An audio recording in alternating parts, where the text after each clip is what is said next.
Blessings, blessings, blessings. Welcome, my listener, to this amazing channel.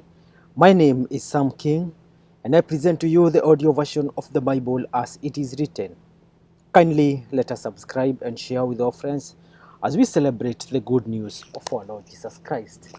And today we will look into the book of Exodus, chapter number 14.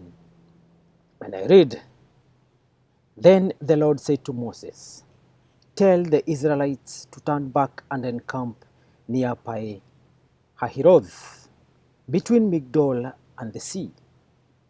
They are to encamp by the sea, directly opposite Baal Zephon.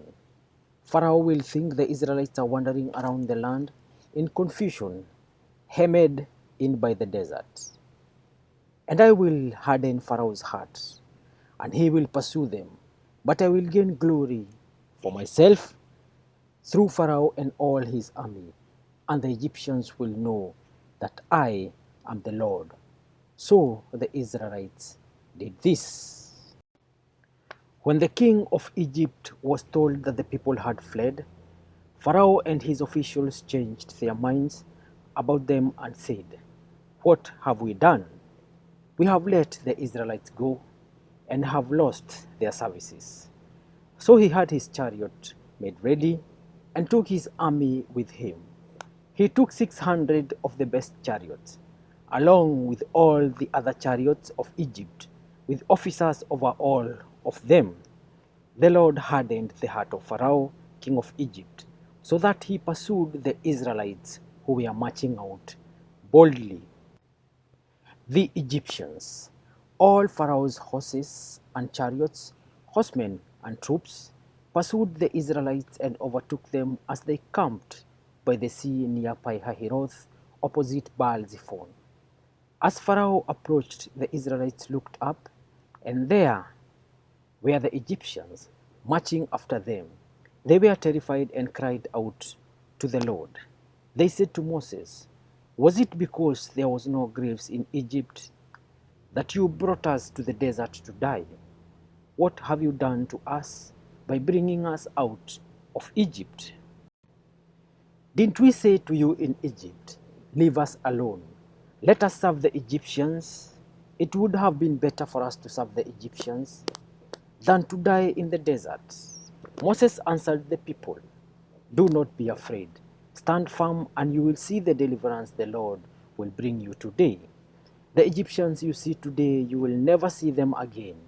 The Lord will fight for you. You need only to be still. Then the Lord said to Moses, Why are you crying out to me? Tell the Israelites to move on. Raise your staff and stretch out your hand over the sea to divide the water so that the Israelites can go through the sea on dry ground. I will harden the hearts of the Egyptians so that they will go in after them, and I will gain glory through Pharaoh and all his army. Through his chariots and his horsemen, the Egyptians will know that I am the Lord when I gain glory through Pharaoh, his chariots, and his horsemen. Then the angel of God, who had been traveling in front of Israel's army, withdrew and went behind them. The pillar of cloud also moved from in front and stood behind them, coming between the armies of Egypt and Israel. Throughout the night, the cloud brought darkness to the one side and light to the other side, so neither went near the other all night long. Then Moses stretched out his hand over the sea, and all that night the Lord drove the sea back with a strong east wind and turned it into dry land. The waters were divided, and the Israelites went through the sea on dry ground, with a wall of water on their right and on their left. The Egyptians pursued them, and all Pharaoh's horses and chariots and horsemen followed them into the sea. During the last watch of the night, the Lord looked down from the pillar of fire and cloud at the Egyptian army and threw it into confusion. He jammed the wheels of their chariots so that they had difficulty driving. And the Egyptians said, Let's get away from the Israelites. The Lord is fighting for them against Egypt. Then the Lord said to Moses, "Stretch out your hand over the sea, so that the waters may flow back over the Egyptians and their chariots and horsemen."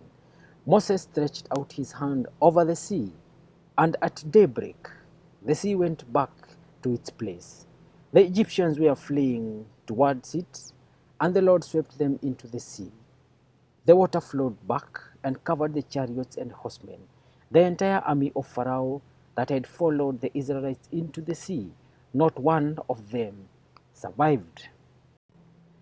But the Israelites went through the sea on dry ground, with a wall of water on their right and on their left. That day the Lord saved Israel from the hands of the Egyptians. And Israel saw the Egyptians lying dead on the shore. And when the Israelites saw the mighty hand of the Lord displayed against the Egyptians, the people feared the Lord and put their trust in him and in Moses, his servant. Thank you, listener. That marks the end of today's presentation of the audio version of the Bible as it is written. Kindly let us remember to subscribe, and as I sign out in style. Peace.